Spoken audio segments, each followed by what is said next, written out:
This is I Like That Story, Prairie Christmas episode number 7, The Garbage Christmas.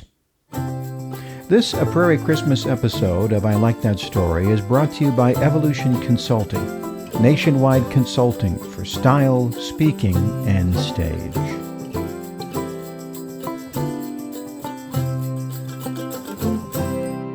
Sometimes we relegate stories to nurseries and children in bedtime, not realizing how powerful they can be. And I can think of no better example than the time I spoke to a group of garbage pickers. Jim is a friend of mine who works with all kinds of businesses and their employees. He asked me if I'd be willing to tell some stories to some workers for a holiday party, and it was with a real sense of doubt that I agreed to try. Let me explain.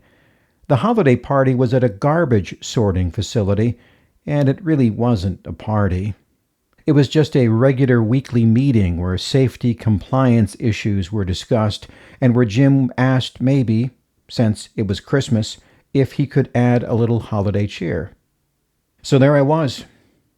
I went in through the back way where the bins of garbage were dumped. It was very loud and cold. Big fans were roaring, making it colder than it was outside. There were conveyor belts and skid steer loaders and workers bundled up in insulated coveralls and hooded sweatshirts, protective goggles, and the kind of ear protectors they wear at airports, and masks to filter out the haze of dust that is everywhere. The job paid minimum wage.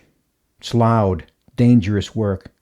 Big machines that grind and chop, and many times they have to be stopped and cleaned out if some kind of dead animal gets found. It's probably the worst job in town. The workers filter into the break room one at a time, and it looks exactly like you think it might. Cinder block walls, odds and ends of mismatched chairs and wobbly folding tables. The room is cold, and the overhead fluorescent lights flicker a bluish light over safety posters and gray lockers and a grimy sink next to a worn-out coffee machine. The room could hold about 100, but the 30 who are there spread out and plop down, more than just weary from one day's work. Most are ex-cons. Most have been in and out of drug rehab. Many have come from dysfunctional families. Many have tattoos on their face and hands and necks. Mostly guys, some women. All look tough, with scars that you can easily see and invisible scars you can't. "Hi guys," Jim starts. He has set out a bunch of packages of new socks, sweatshirts, mittens, gloves, all industrial quality. "I thought since it's Christmas I'd have my friend Jeff tell you some Christmas stories. Go ahead, Jeff." Oh boy. Talk about a tough crowd. They looked at me across a mile of distrust, and I wondered what kind of stories I could possibly tell these people. Certainly not the old Norman Rockwell carve the turkey before the carolers arrive type. I decided to tell some stories about sledding. I mean, every kid knows about a hill and a sled or a piece of cardboard or a plastic saucer. I started in, and you wouldn't believe it, but it worked. A big, tough guy with scarred knuckles and a tattoo on his neck scooched down in his chair and put his head on his forearms, smiling a half smile. A girl in the back with black hair chopped short leaned back on her chair and laughed at a funny part of the story. That story was over.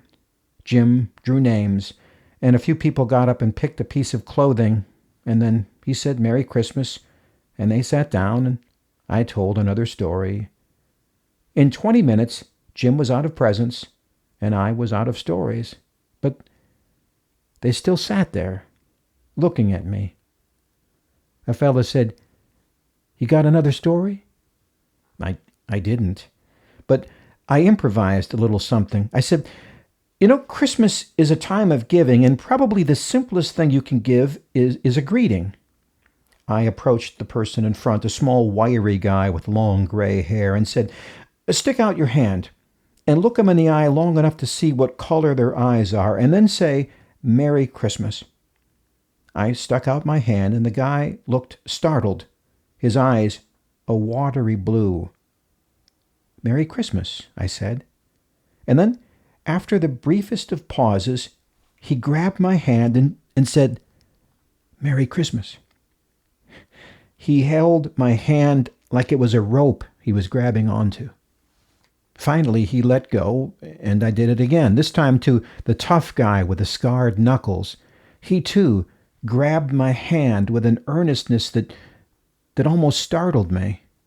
And again, after we were done, they filed by me, many of them shaking my hand, looking me in the eye and saying, "Thank you," in a most intense and moving way.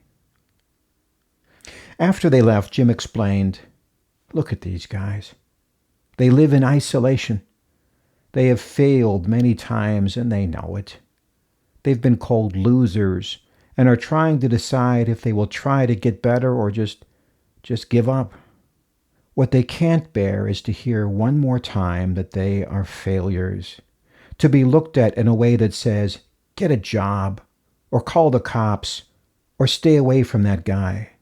So they don't look at anyone. They don't look at each other. They put on their goggles and masks and earplugs and hide from themselves and everyone else.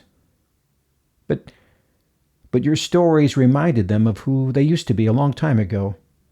And your handshake, one person to another, is probably the first one they've had in a long, long time." I was thinking about that when I happened to stop by a grocery store. There was a calloused man in an old coat ringing a bell for the Salvation Army, and I put money in the pot and I looked at him. "Merry Christmas," I said. But he would not look at me. He stared off and away, mumbled, "Merry Christmas," afraid of just one more sneer or look or judgment. It's funny, isn't it? How a story has such power. Power to break down barriers. Power to give hope. Power to help people like me see. Thanks for listening. This story comes out of my syndicated radio show, A Prairie Christmas, which is a holiday gift from all of us at I Like That Story. ILikeThatStory.net is where you can find out more about the places I speak, the books I write, the podcasts, blogs, CDs of some of your favorite Christmas stories, and more. Look us up on ILikeThatStory.net. And until next time, with music from Dan Schwartz, I'm Jeff Gould. Merry Christmas.